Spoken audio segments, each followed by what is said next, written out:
Hi, so today I'm going to talk about how does the sound frequency change with distance from a sound source, and how does relative motion between the sound source and receiver affects the perceived frequency. Doppler effect. For the first experiment, my goal was to see how the distance between the sound source and the receiver affects the detected frequency. I used a speaker connected to my computer which emitted a constant sound frequency of 600 Hz. Here is my speaker and here's my sound receiver. I positioned the Sonic Tools app on my phone at 3 fixed distance. Here's 10 centimeter, 20 centimeters, and 30 centimeter from the speaker. At each distance, I carefully measure and record the frequency to see if any changes occurred.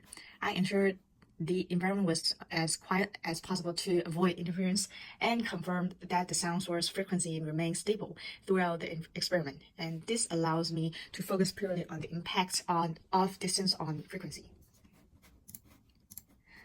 In the second experiment, I aim to observe the Doppler effects, which predicts that the frequency of a sound will change as the observer moves relative to the sound source. I started by holding the phone with the Sonic Tools app open at the closest distance, right at 10 centimeters, where I could clearly detect the 600 Hz sounds from the speaker. Next, I moved the phone in a straight line away from the sound source, maintaining as consistent a speed as possible. After reaching the furthest point at 60 centimeter, I returned the phone to the starting point, where it's 0 centimeter to the sound source.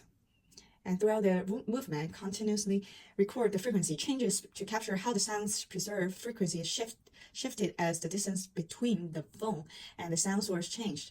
This was crucial for observing the Doppler effects in action. Let's take a look at the result from experiment 1.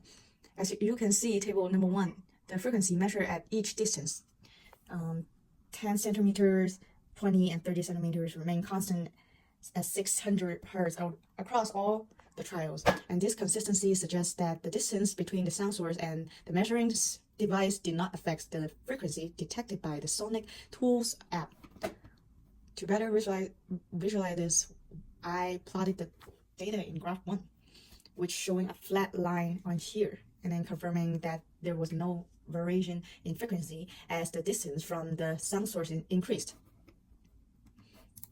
And now let's examine the results from experiment 2, where I tested how frequency changes as the phone moves toward and away from the sound source. So table number 2 here shows that moving closer to the sound source increased the frequency slightly, while moving away decreases it. Frequency range from 601 and 603 Hz when moving closer, and 599 to 595 Hz when moving away. Graph number 2 visualize this shift. The blue line here moving closer stays above 600 Hz, and the red line moving away stays below the 600 Hz. This slide addresses the scientific integrity of my experiment, focusing on the reliability of my result and the validity of my conclusion. First, my result shows consistent frequencies shifted across multiple trials in experiment 2, right here, and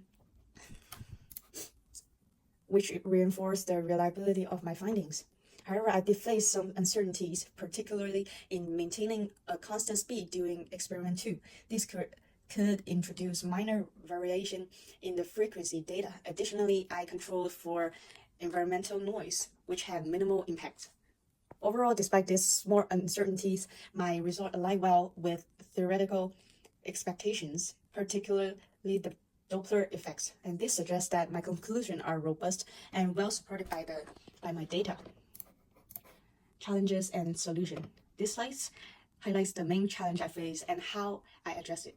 Maintaining a constant speed during experiment 2 was challenging and crucial for accurate Doppler effects of observations.